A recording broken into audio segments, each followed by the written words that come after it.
We're making a quick stop to St. Lucia. Hearing word there that an 11-year-old St. Lucian girl, 5 months pregnant.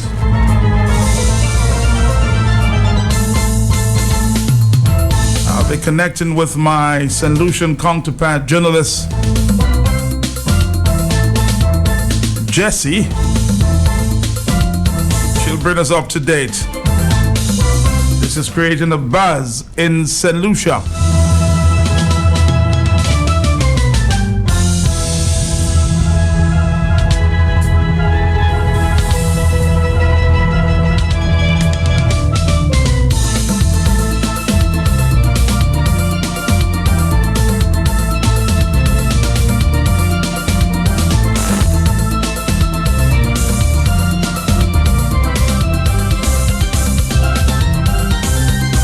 What's happening in your part of the community? As I said, we'll be connecting with St. Lucia next few minutes, and then we'll be talking to Dr. Thompson Fontaine. A news conference focusing on the economy. What's the real picture? You'll find out from Dr. Thompson Fontaine, unless you will get his perspective. But on the line, very important meeting taking place in the Southeast tonight. Ron Green is joining me. Good afternoon to you, sir. Good afternoon, Matt, and good afternoon to all your listening audience. I wanted to extend a cordial invitation to all those in the Southeast, especially La Plaine, Botica, Dailies, but including Mont John, Riviere Street, and Grand Fond. There is a public town hall tonight following up the press conference today of the United Workers' Party at the bus stop in La Plaine at 7:30 p.m. Everyone is invited, and there will be opportunity for questions, advice, guidance, criticism, whatever. It's a town hall account, and therefore there will be full participation of the audience. So I invite again all those interested to turn out to La Plaine tonight at 7:30 p.m. Thank you very much, Ron Green out of La Plaine.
This is the Talk on the Block on the big station Q95 with Matt.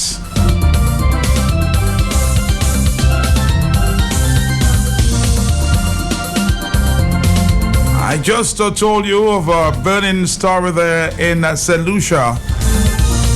It has been reported that a single mother,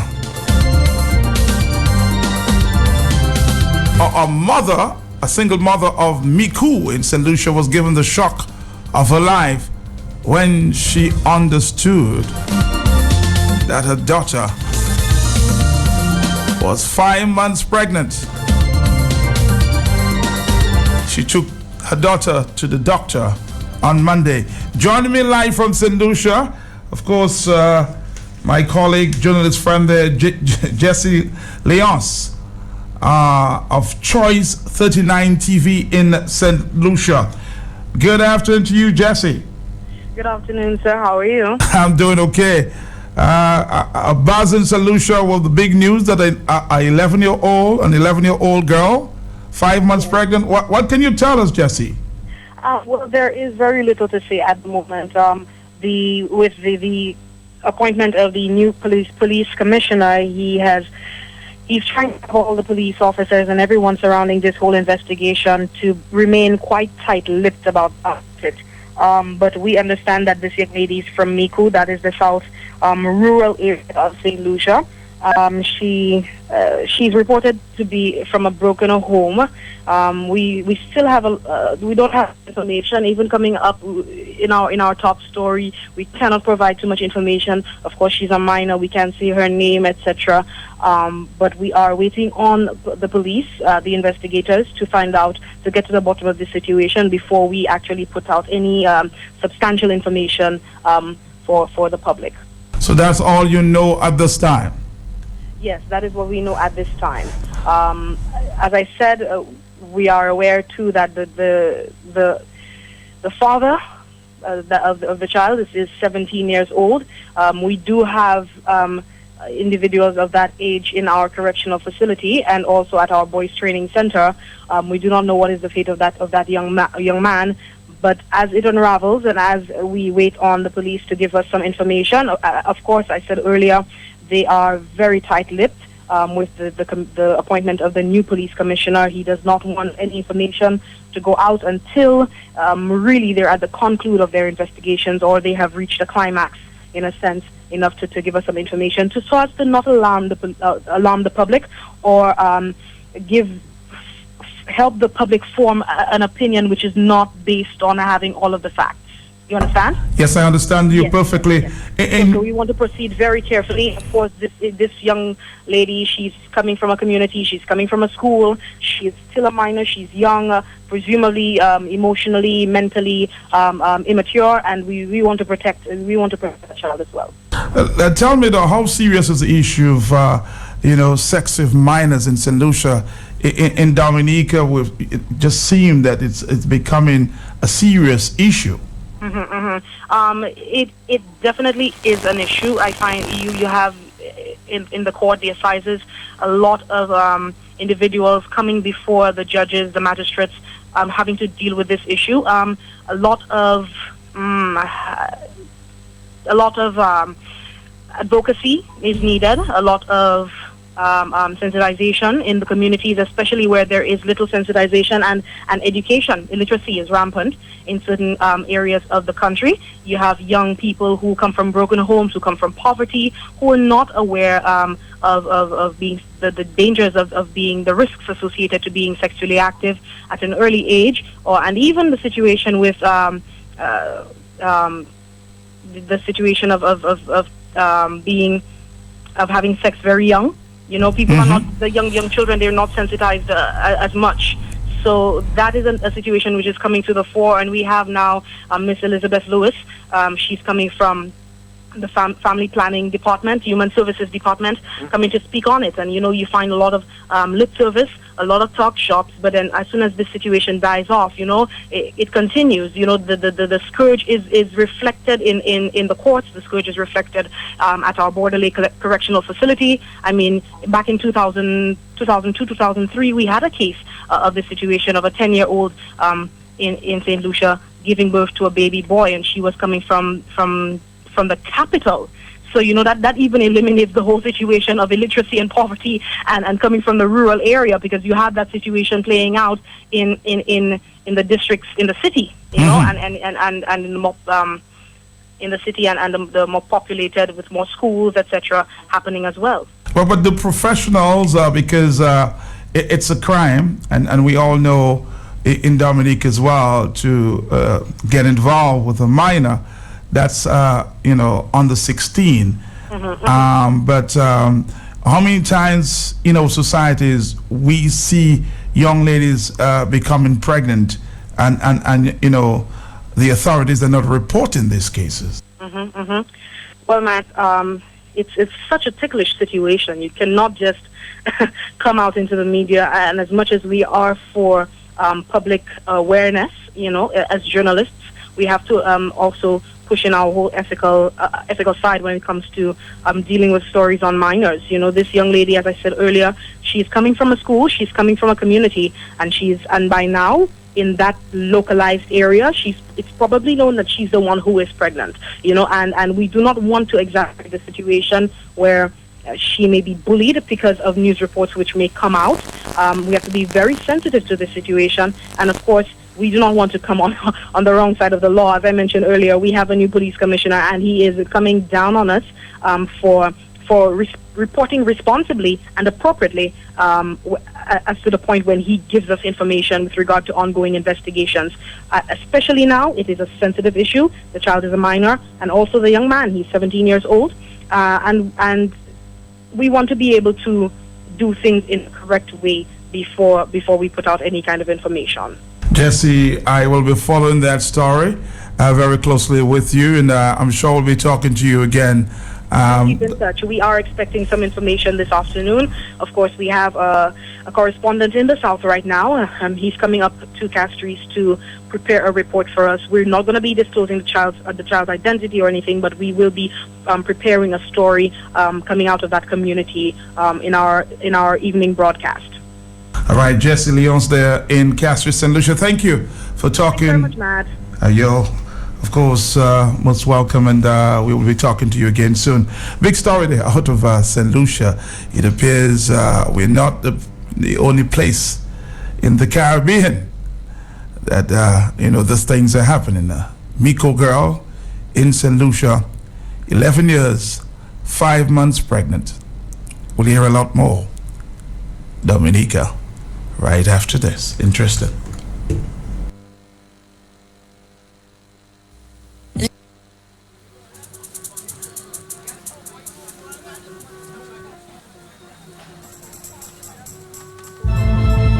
We'll watch that one very close.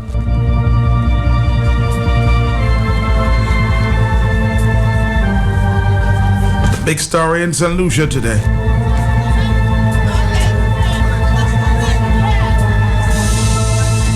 We turn our focus now on the economy. Thompson Fontaine was at the news conference of the Opposition United Workers' Party this morning.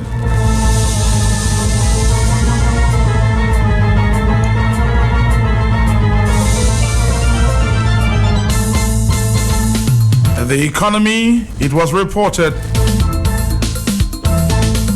not in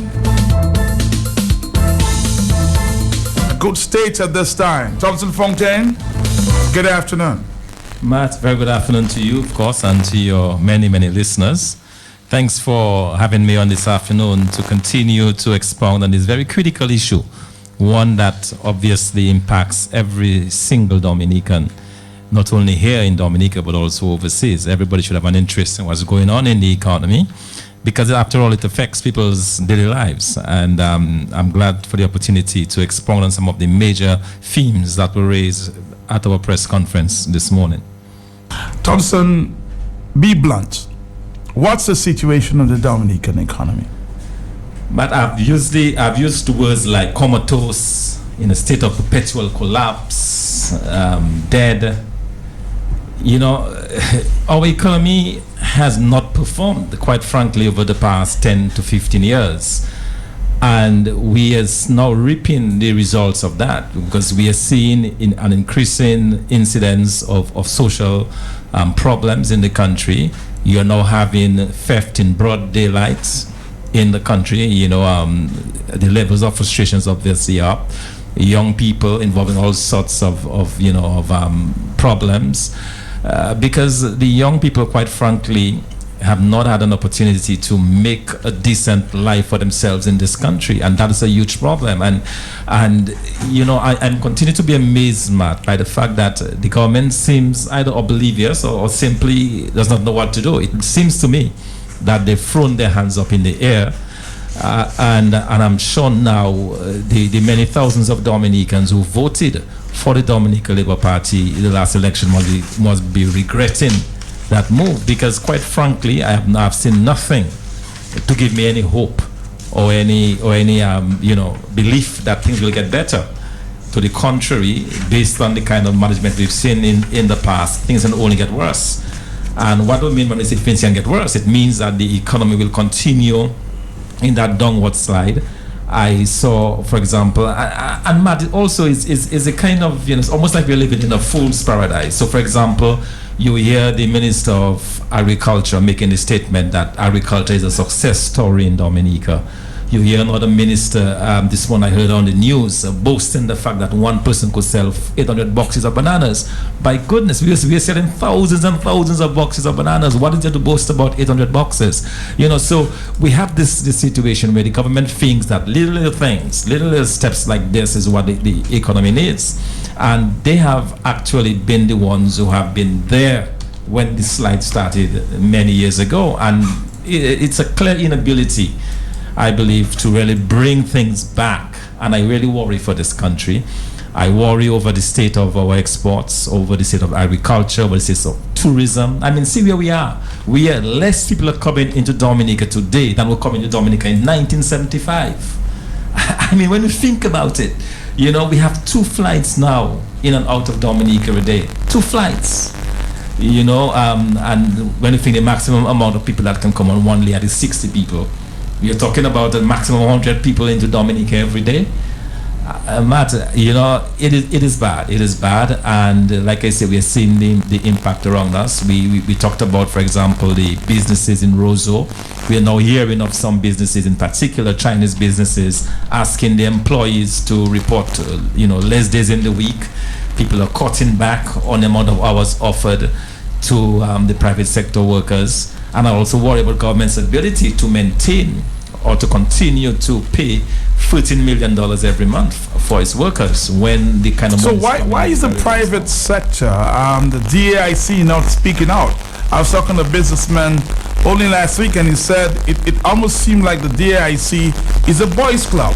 Nobody said nothing. A businessman, a prominent businessman, you know, in Roseau, saying to me that the DAIC that should be represented the interests of the private sector remaining silent. Why? Matt, this silence is pervasive, and not only in the DIC, we see it in all professional bodies in Dominica. The unions are silent, the DIC is silent, the professional bodies are silent, the lawyers, the Bar Association is silent. Anybody who could bring their voice to be on what's happening, they seem to be strangely quiet.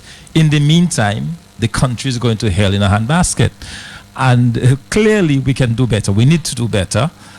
And I'm saying that, we've been offering some solutions. We believe that, these are things that can be tackled. Like I said this morning, you have a challenge. What you do, you face it. You face the challenge and you come up with solutions. You might not always succeed, but at least you try to address the problem. You don't just throw your hands up in the air, as this government has done, and that is what we see. So we've made some very positive, if you like, suggestions to government that can really begin to turn things around in this country. And we need it, Matt, and we need it quick, because I can tell you, the young people in particular in this country, they're hurting. But on contrast, though, because I heard a reporter asking the very question at the news conference this morning, that there are projections of the economy turning around in the next year. What do you say to that, Thompson? But I don't say it. I honestly don't, and take it from someone who not only is doing this thing in theory, but for 6 years I was the one that was responsible for charting or giving those growth numbers in Dominica. So I understand the Dominican economy probably better than most people, because I did it for that period of time. And I can tell you what sectors are doing what and so on, and I simply don't say it. Unless you have a committed, if you like, investment in agriculture, unless that sector begins to turn around, you're simply spinning your top in mud. You're not going to make any progress, because the agriculture sector is so critical for the very simple reason that it touches on so many people, touches on so many lives. There can be so much, if you like, offsets to this or offspins of this sector. So if we go fully into agriculture production, you can have the offset of exporting your fresh produce. You also have the offset of the manufacturing sector coming on stream, because now you can go into agro processing and so on. You have your exports rising. You have foreign exchange coming into the country. You have job creation, thousands of jobs that can be created around the agriculture sector. And I'm not seeing any of that discussion taking place. I was in St. Lucia a couple weeks ago, and to see St. Lucia is fully back. You have, you're passing down in the valley, and you're seeing the amount of banana fields that are under cultivation. And I'm saying, if St. Lucia could recover so rapidly from the Black Sigatoka, what has happened to us in Dominica? You have to go far in Dominica to get to see any kind of banana field up and running, you know. So we have a serious issue in Dominica, and part of that issue, sadly, is the fact that people simply don't want to speak up. And when you speak up, you're vilified. When you speak up, people get personal. People get personal, and that is one thing that I've been very struck by in Dominica, and I think in a lot of ways that contributes to where we are in Dominica, because people don't deal with issues, people don't deal with the challenges. It is quicker for somebody to spend their time and their energy bringing somebody down personally, you know, using their energies to create lies, to create, you know, different things to bring people down, than to use that same energy to think about creative solutions. And that is what we need in this country, and that's what we have so little of. And again, this Labour Party government has put in place a culture that has really destroyed Dominica in so many different ways, because this culture of bringing people down, you know, personally. Somebody says here, Thompson, that the very point that you're making, for many years, I've been hearing Thompson saying that the economy is going to collapse, and up to now it hasn't. How do you respond to that? This person is not in Dominica, Matt. I challenge anybody living in Dominica now to tell me that their situation is better today than it was a year ago. I challenge anybody living in Dominica today to tell me, forget about the statistics, just on your own personal life, your ability to go to the shop and get what you want, your ability to really live the kind of life you want to live in Dominica. I want anybody to challenge me on that matter. You know, nobody can say I'm not there. I'm here, I'm saying it, I'm living it. And this economy is in a state of perpetual collapse. I'll say it again, and the numbers back me up. We've had negative economic growth for the past 10 years. That's not my numbers, that's the government numbers, you know. The government of Dominica has told you that on average, the economy has declined by minus half a percentage point over the past 10 years. That's not me saying that. That's the government of Dominica. So the evidence is there, and anybody who wants to say otherwise, they're simply fooling themselves. Well, when do you know? Maybe you should break it down, the Thompson Fountain. When do you know that the economy is on the brink of collapse or has collapsed? Okay, great. That's an excellent question, Matt. What you want to do is you want to look at the effect. You don't see the wind, but you see the broken trees, right? When there's a heavy wind, you see the broken trees. You can tell the direction the wind is going based upon the way the flag waves and so on. Similarly, in the economy, you can look at what is happening. Look at the level of job creation, for example. In any economy that is growing and vibrant, the first thing to benefit is jobs. People can choose their jobs. People end up getting 2, 3, 4 jobs. Jobs are being created. That's not the case in Dominica. We've not been able to create any new jobs in Dominica. To the contrary, we've lost jobs in Dominica, over 4,000 jobs. That is a sign of an economy in decline. Look at the United States, for example. When the United States began to rebound, every month they were reporting hundreds of thousands of people being employed. And the same thing, when the economy starts going sour, you begin to lose those jobs. So looking at the job situation is one. Looking at the cost of living is another. Looking at people's ability to be able to meet their daily expenses or their monthly expenses is yet another. So just spending money. Do people have spending money in Dominica? I don't think so. When people, especially when you consider that salaries, and you know, I was looking at this, and that is some work that I want to do in terms of a really rigorous study on wages in Dominica. When I worked in Dominica 20 years ago, the average wages were about what they are now, you know. I mean, people are making, and Dominicans to understand that there are Dominicans earning $750 for their month's work. $750 monthly pay. Some Dominicans take home. Okay, that 20 years ago, that was what they were taking home. Mm-hmm. So you still have that situation where, you know, people's personal incomes have not increased. People have difficulty accessing loans in the bank to build their homes, for personal expenses. People cannot travel as they used to before. All of this combined, and I can tell you in the absence, if we did not have this very robust foreign population to support Dominica, we'd be in foul shape. Hello, talk to me. Hi, good afternoon, Matt. How you doing? Good, man. Okay. Greetings, Honorable Thompson Fontaine. I have 2 quick questions. What about the information or the news so-called news that the government is saying how many thousands are employed or is employed gainfully in the NEP program? And two, what of OJ's news and his company with his boat and so on? Where is the economy going to revamp with OJ's new company, the boat coming to Dominica? How often, I don't know. Is there any possibility or any light at the end of the tunnel for that for us in our economy? The NEP, NEP. and that new initiative by the former Prime Yes, Minister. thanks for that, man. You know, and to the caller, I deliberately did not mention the NEP in sustainable jobs because the NEP is not sustainable. People are working temporarily, but with that work, they cannot use that work to get any loans, for example. No bank is going to give you a loan on the NEP. And that's a critical part of if you're working. When you're working and you have job security, you can take that and go to the bank because obviously the money cannot meet everything. But you can go to the bank, get a loan, do other things. You cannot do that. So you have people who are working. These are temporary workers. When the money runs out, they will be let go. So you cannot count that. What we've always argued for is that this money that have been wasted on the NEP could have been used to do an agro-processing plant, could have been used to employ 100 people sustainably. And over time, it would have created a far more offspring for the economy. You know, you're simply wasting your time. And no country, no serious country does that. No serious country where you want to create employment, you do that. What you do, you give the private sector initiatives that can create jobs. You help the private sector to, you know, as the engine of growth, not the government sector. And that's a big feeling that we have there. You want to comment quickly on this? Well, I've heard of the offer, the initiative by the former Prime Minister O.J.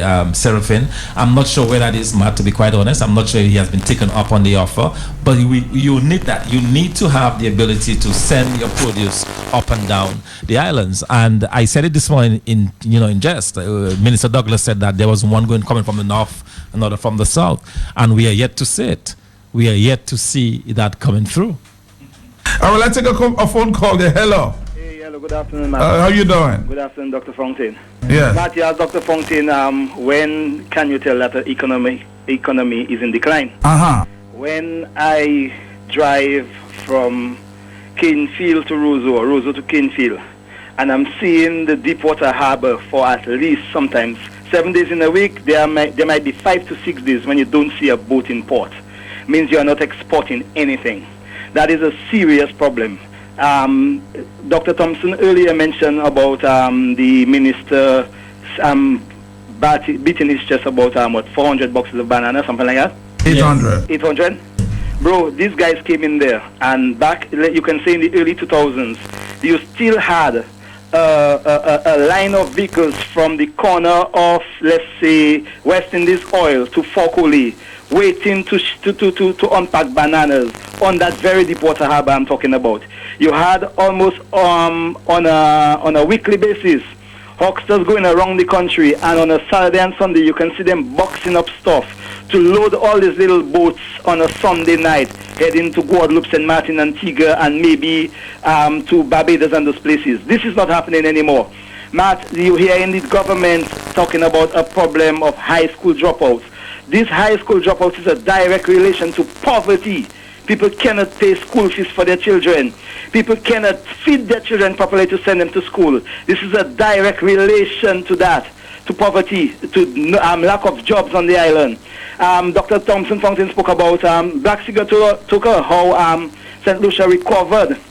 I was in Martinique last Easter, and there's an area called Ducas where when you drive past there, the amount of banana fields that you drive in pass by for at least more than a quarter mile.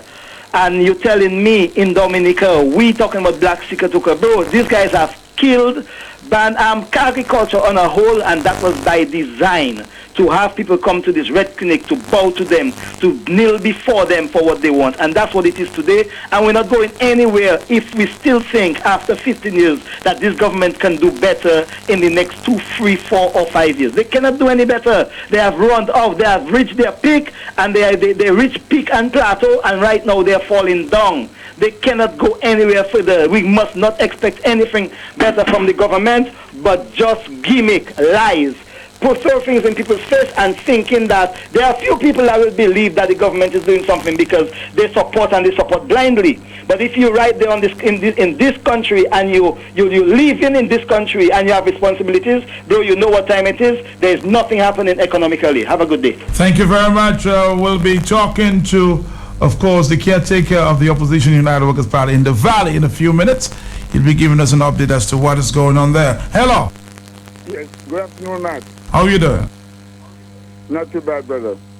I think what Dr. Thompson Fountain is saying is quite true. What's the date today, Matt? Today is Thursday. The date. Oh, the 14th. Do you know, up to now, yesterday I checked at the credit union in the north, and there are still people who haven't received their pension money from Social Security, from government. Think about it. The country is broke. Good morning and thank you. Good afternoon. Thank you, too. Let's take a phone call. Hello. Good afternoon, Matt Espeltier Jr. Yes, sir. Good afternoon to your guest, the Honorable Dr. Fontaine. Yes, sir. And good afternoon to your listening public. Matt, what is our export earnings, Matt, for the first quarter of 2016, Matt? Do you know what that is? Did the reporter who was inquiring tell us what that is, or does the reporter know what that is, Matt? The other thing... Go ahead. The other thing, Matt, you made a statement a while ago, Matt, that things are happening other parts of Dominica. You know, it's funny, Matt, that when we talk about the crime rate in Dominica, one of the first things that most people say, oh, it's happening somewhere else. Matt, I've asked this question dozens of times. Matt, if your child goes out and commit an offense, Matt, does it give you any comfort to say that my child also committed an offense? No. Matt, it doesn't. And I think when we do comparisons, did we ask the question, have we improved our agriculture as much as St. Lucia? Have we exported as much bananas as St. Lucia has over the past year? Has our economy grown as much as St. Lucia over the past year? Has our unemployment fallen as much as St. Lucia or any other Caribbean country in the past year? When we make those comparisons, when there's something negative, we always say, oh, it's happening in other countries too. And when we make observations that the poverty level is at 60%, they say, oh, you put in the country business, you're washing your dirty linens in there. Matt, this country cannot be growing, Matt, when we have not, if anybody can tell me what is it we exporting. And by the way, Matt, the other morning you had on your program people from Save a Lot who were telling you that they're going to be importing fresh pork from Miami and beef, Matt. And then you had a conversation with somebody, and I was wondering, why did you not ask them, how does that fit into the well-thought-about abattoir that we have been talking about for how many years now, Matt? Well, I don't think they would have been able to answer me any questions about the abattoir coming from Save a Lot. So that's the reason I chose not to ask that question. And I said they talked about the importation of beef and pork. Fresh pork, lots of pork and fresh beef. And if we have an abattoir, is there something that the private sector, particularly the natives, know that the rest of us in Dominica do not know, that in spite of the fact that the government claims it has an abattoir, that they are importing the same things that the abattoir is intended to provide? I'm getting your point, but I'm saying, for example, if we started, or the private sector started importing for their own supermarket use, is the sustainability of this. So, they have to have a steady market. They have to satisfy their customers. Would they be able to sustain that market? That is the question I'm asking you. That's the question I wouldn't know that. I'm not into the business of pork and beef, sir. But we have to kind of wrap it up here. Thank you, though, for your input. Thompson Fontaine, how are we going to fix this? Matt, we put forth some very concrete solutions. I just kind of go through it very, very, very quickly. These are things that the government can do. These are not, pie in the sky solutions. These are things that we are suggesting that they do. To begin, they need to cut back on government spending, okay? Because government spending is on the cabinet by reducing the size of cabinet and also by reducing wasteful spending. There's a lot of that going on in government. With regards to the public sector, that is the largest share of government spending, public works projects. You need to revitalize the Public Works Corporation, put back this work back with them, and areas where you are not able to, you allow for free and unfettered bidding for public works projects. In that case, you get not necessarily the lowest bidder, but you get at least the best bids, okay? So we need to get that in place. Secondly, this NEP program, it needs to be transformed into one that offers sustainable jobs. And that can be done, as I said, with investments in agriculture. Something that we are pushing very hard for, Matt, is a jobs bill. This jobs bill will be supported by revenues from the sale of our passports. We've been making millions of dollars for the sale of passports. Put this money into a jobs bill that can turn over, that can create more money for you. Okay, and we want investments in agriculture, agro-processing, and tourism, as well as tax and other incentives for the private sector. You need to revamp the private sector, and the way you do that is by offering them tax incentives, by offering them other incentives, whether it's a reduction on duties or whatever, those incentives that they can then, they themselves begin to create new jobs. The Aid Bank was supposed to be, when it was formed, an institution that helped people in certain sectors of the economy. So we are saying that Aid Bank lending must be directed towards agriculture. It must be directed towards tourism and agro-processing. These are the three critical areas that we should redirect spending from the Aid Bank to those areas. We want government to begin negotiations with the creditors because the debt burden, we have been weighed down by over $1 billion in debt. That has a cost, the cost of repaying those loans. And unless and until we can get this down, we're going to have a serious problem. We need accounting from the sale of passports as well. That's, we need a fair and honest accounting of this. And finally, Matt, the tax regime. You need to bring some relief to the wage earners. I talked earlier about the fact that you really cannot buy as much today with the same amount of money as you could 5 years ago because your nominal wage simply has not adjusted. The amount you take home every day or every month has not adjusted to meet that. So you need to have a serious discussion. Matt, these are things the government can begin to do to turn this economy around, because whatever they have been doing over this past 16 years has not worked. And we need, for the sake of Dominica, for the serenity and the beauty and the stability of this country, we need to tackle this economic issue. Council Fontaine, again, it was a pleasure. Let's talk about the economy very soon. Thank you. Appreciate it. As we look for the answers. We're going to come back, Dominica, right after this. Are you ready now? By popular demand, the Big People Party Volume 2 returns. Labor Day, Saturday, April 30th, 10 p.m. Big People Party Volume 2, Barrel Gramoun at the much cooler and most talked about old school Barrel Club family Simon and Massacre. Music by the world's greatest dance band, 48 Karat Gold Swinging Stars, Mr. Mix and Prince Waddix. There's a party! She's a party!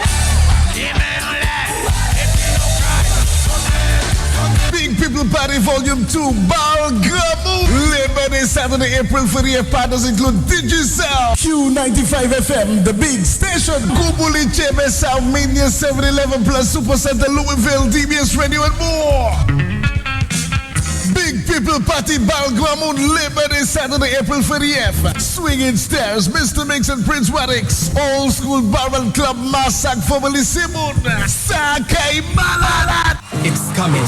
Saturday, April 30th, 2016. Beauty, confidence, elegance, passion, community, These characteristics of 5 delegates shall take the spotlight for one night, representing their communities for the chance at the coveted 10th annual Miss Mayfest title. Who will be the next Miss Mayfest? Will it be host contestant Osdell Prince of Marigat, or from the nation's indigenous community of the Kalinago territory, Miss Nadia Boyd? Or will it be from either of the 2 eastern communities? Hailing from Petit Soufriere, we have Miss Shemaine Eustace, or from Casabous, Miss Lisa Francis. How about the delegate who will represent the home community of Waterfest, Miss Teresa Baptist? The stage is set. It's Saturday, April 30th, the 10th annual Miss Mayfest pageant, a production of the Marigat Activities Committee, endorsed by Digicel Play, Happy Car Rentals, the Marigat Development Corporation, Digicel, Finance Inc.,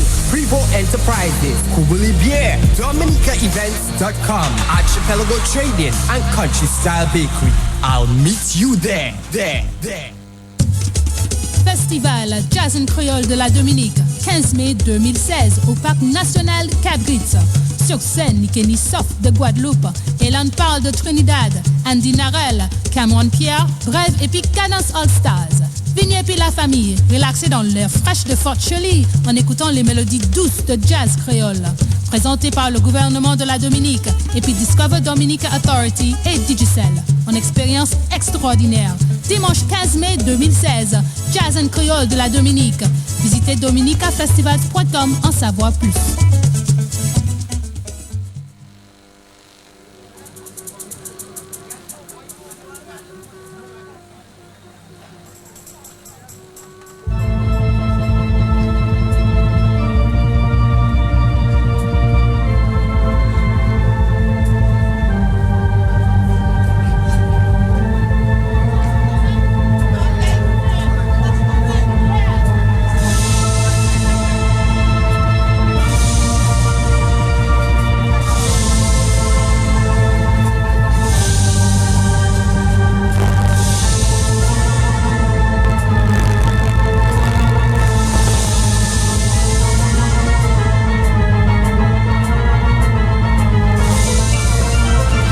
Afternoon, welcome. This is, of course, the continuation of the talk on the block. We're here with the president of the Opposition United Workers Party, Mr. Ronald Charles, is here to deal with the issues of the community of, I guess, an update as to what is going on in the valley.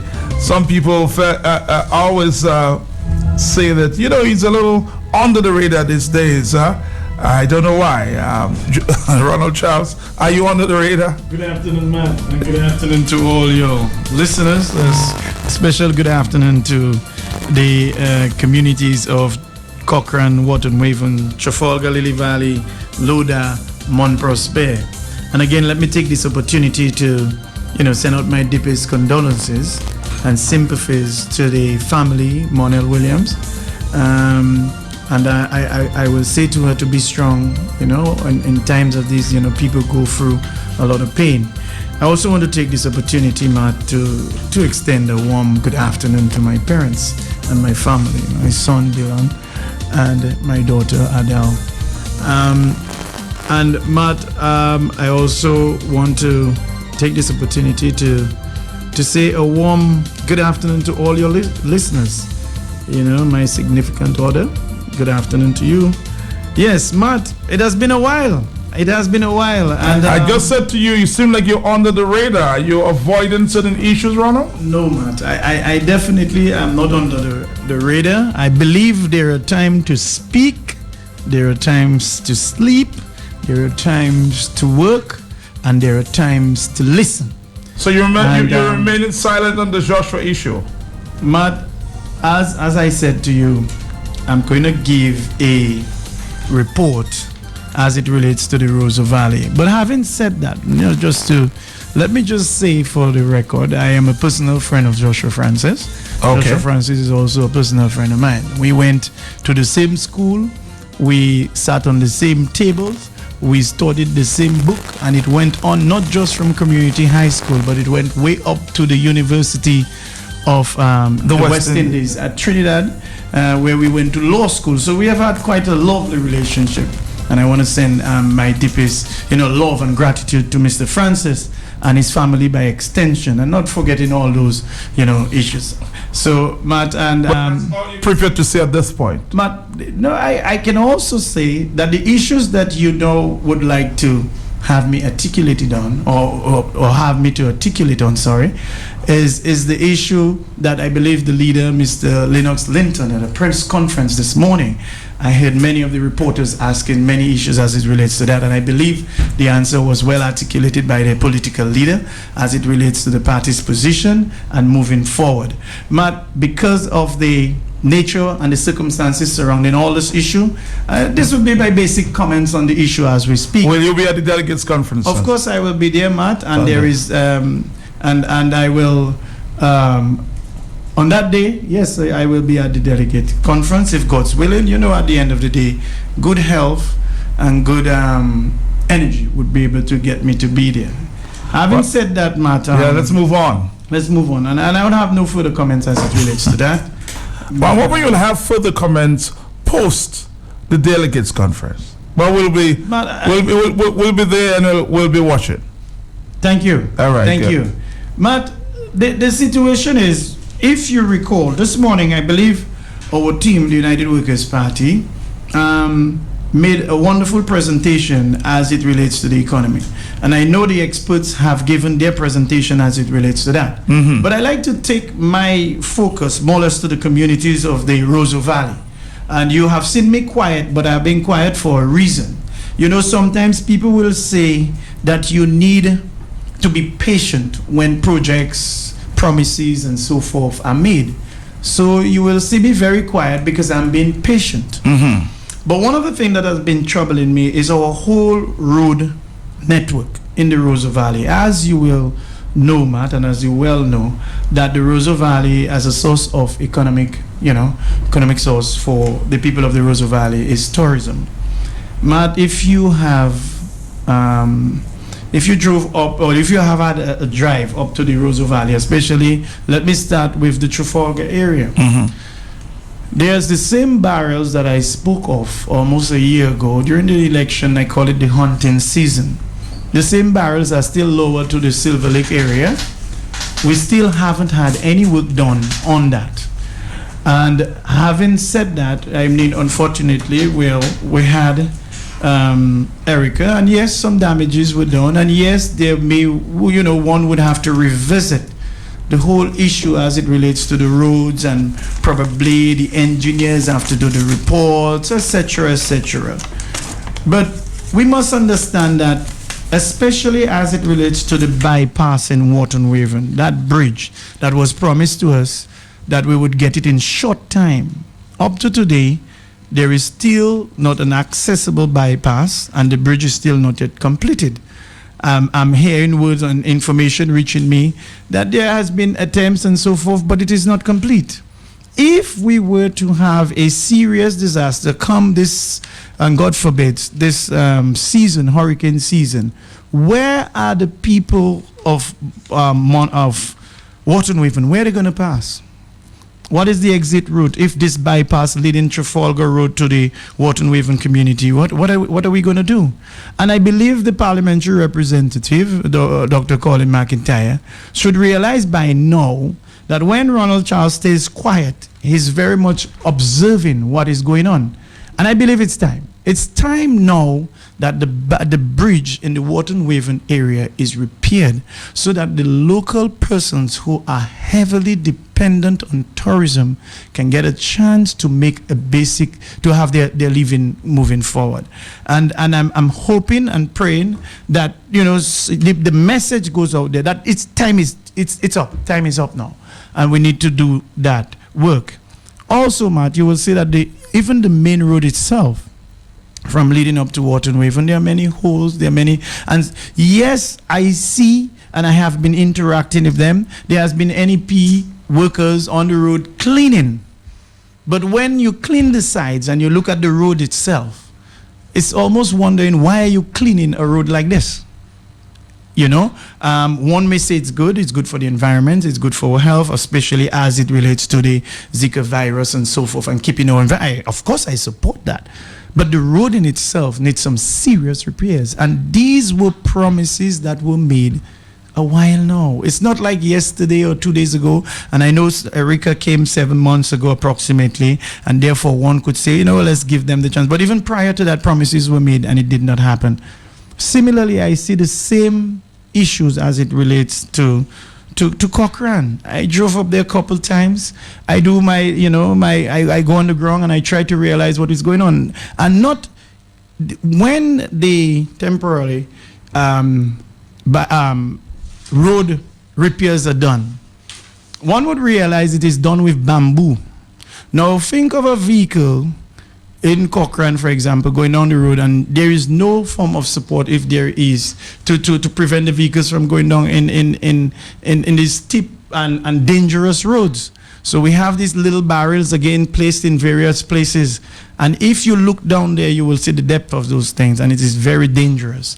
And again, neglection and the people of Cochrane has been promised the road. So all I'm saying is that we need to step up as it relates to these certain areas in the main roads that are dangerous. Some efforts need to be made for the safety of our people, our drivers on the road. We're hearing of so many incidents as it relates. We don't want to repeat something like that in the Roseau Valley. Matt, and I love my sports. So if I were to look at Loda again, when the talk was on the ground that Mr. Ronald Charles, together with some young people, would be looking into trying to get a basketball court organized, a half court. The promises came on my phone. It was, that, we're going to get this court, this is going to work out, and so forth. All we have to do for the election purposes is just vote the Labour Party in, and it will come in. Up to today, there is no sign of a basketball court. And it is sad that every time we are given these promises of little projects that will be done, and unfortunately we're unable to get them. Again, in Mont Prosper, I want to again take this opportunity to congratulate the Rounders, the team, for winning a championship sometime last year, I believe. Again, the playing field that was promised to be repaired, it is the same. As a matter of fact, the grass on it is even twice as tall. So, and there's issues of promises that were made when there was the inauguration of the village council in Mont Prosper. Again, when we give promises to communities that are hardworking and are doing what they're supposed to do in order to remain focused with so many issues around us, it is important that the promises are fulfilled. So yeah, it will, you have issues as it relates to the housing grants, I believe. That was, they call it the matching grants, and it's really have to relate to, it relates actually with house rates and so on. If, for example, a council would raise X amount, then that should be matched by the government. Up to now, after almost a year, there is no sign of this. And this is not just specifically for the Mont Prosper area, but, in general, councils are not getting that support that they deserve. Matt, having said that, there is so many issues to talk about, but I know time is against us. But it would be rather sad if I don't mention that for almost 15 years now, every single inauguration of the village council, you will hear the commencement of the Trafalgar Community Center. And sadly, I believe the last time I commented on it, it was a while now, the answer that I got from the parliamentary representative, it was, these things are difficult things and they have to get in touch with the executor and they have to try to get the land obtained and all this thing. That's fine, that's fair and well. And then every year we have a delay. The same issues, the issues are still in the village. The people of Trafalgar and the people of the Roseau Valley is deserving of having a community center by now, And therefore, we really encouraging the parliamentary representative to do that. Even down to, as I take a drive to Coptall, there were promises of drainage. Where is that? But I'll tell you what, Ronald Charles, because of time issues, I'm going to invite you back because there are a number of other issues that I want to deal with you. And I'm sure that others want to hear the same because the telephones are going. But we have to join the Digicel hour, and of course our time is almost here.